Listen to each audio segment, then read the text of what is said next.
میری ساس بہت ہی کھلے خیالات والی عورت تھیں۔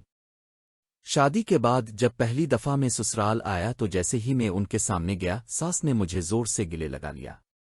میں نے کبھی سوچا بھی نہ تھا کہ میری ساس اتنی خوبصورت اور اتنی جوان ہوں گی۔ جی انہوں نے مجھے سینے سے لگایا، ان کے ابھرتے ہوئے جسم نے میرے جسم کو چھوا تو مجھے ایک عجیب سا کرنٹ محسوس ہوا۔ میں فوراً بیٹھ گیا کیونکہ میرے لیے یہ برداشت کرنا بہت مشکل ہو رہا تھا۔ مجھے لگا کہ کہیں سب کچھ خراب نہ ہو جائے اور انہیں پتہ نہ چل جائے کہ میرے اندر کیا طوفان اٹھ رہا ہے۔ میں نے خود کو سنبھالا اور بیٹھ گیا۔ میری ساس بولیں بیٹا ادھر میرے پاس آ کر بیٹھو۔ میں کبھی سوچ بھی نہیں سکتا تھا کہ میری ساس اتنی اوپن مائنڈڈ ہوں گی۔ انہوں نے مجھے اپنے بالکل قریب بٹھایا اور اچانک میرے کندھے پر ہاتھ رکھ دیا۔ مجھے بہت عجیب سا لگ رہا تھا۔ اسی وقت میری بیوی صنم کمرے میں آئی اور ہمارے پاس بیٹھ گئی۔ کمرے میں اور کوئی نہیں تھا۔ پہلے بھی ساس اور بیٹی اکثر ایسی باتیں اور کام کر چکی تھیں۔ ان دونوں کے درمیان بہت گہری سمجھ تھی۔ میں نے صنم سے کہا کہ مجھے کچھ ٹھیک نہیں لگ رہا۔ صنم بولی اگر ٹھیک نہیں لگ رہا تو تم یہی بیٹھو امی سے باتیں کرو میں چائے بنا کر لاتی ہوں۔ میرے سسر دبئی میں رہتے تھے۔ گھر میں پہلے صرف ماں بیٹی رہتی تھیں۔ اب صنم میری شادی شدہ بیوی تھی اور ہم پہلی بار سسرال آئے تھے۔ صنم چائے بنانے چلی گئی تو ساس نے مجھ سے باتیں شروع کر دیں۔ مجھے ڈر لگنے لگا۔ میں نے کہا اب یہ کیا کر رہی ہے؟ میں اب کا داماد ہوں، اب میرے ساتھ ایسا نہیں کر سکتی۔ یہ سنتے ہی ساس بولیں ارے بیٹا یہ کوئی نئی بات نہیں، آج کے دور میں یہ سب چلتا ہے، تمہیں ڈرنے کی کوئی ضرورت نہیں۔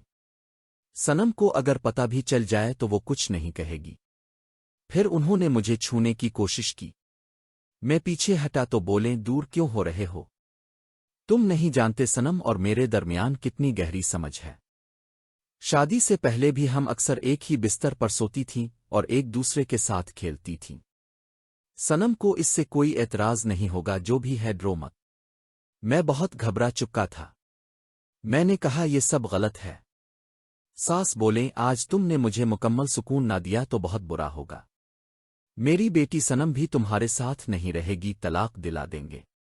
پھر انہوں نے چائے کے ساتھ مجھے ایک گولی دی۔ میں نے پوچھا یہ کیا ہے؟ بولے یہ دوا ہے، اس سے تم خوب کھیل سکو گے، مزہ آئے گا، کوئی نقصان نہیں ہوگا۔ میں حیران بھی تھا اور دل میں عجیب سی خوشی بھی محسوس ہو رہی تھی۔ شام کو ہم نے کھانا کھایا اور پھر تینوں ایک ہی بڑے بستر پر چلے گئے۔ صنم نے کہا امی میں تو سہاگ رات میں کھیل چکی ہوں، آج اب کا حق ہے۔ ساس ہنس پڑیں۔ کچھ دیر بعد صنم بھی شامل ہو گئی۔ پوری رات یہ سب چلتا رہا۔ صبح تک میرا جسم بالکل جواب دے چکا تھا۔ میں چلنے کے قابل بھی نہیں تھا۔ ساس اور صنم مجھے ہسپتال چھوڑ آئیں۔ ساس بولیں اب تم میری بیٹی کے قابل نہیں رہے، طلاق دے دو۔ چند دنوں میں مجھ سے طلاق لے لی گئی۔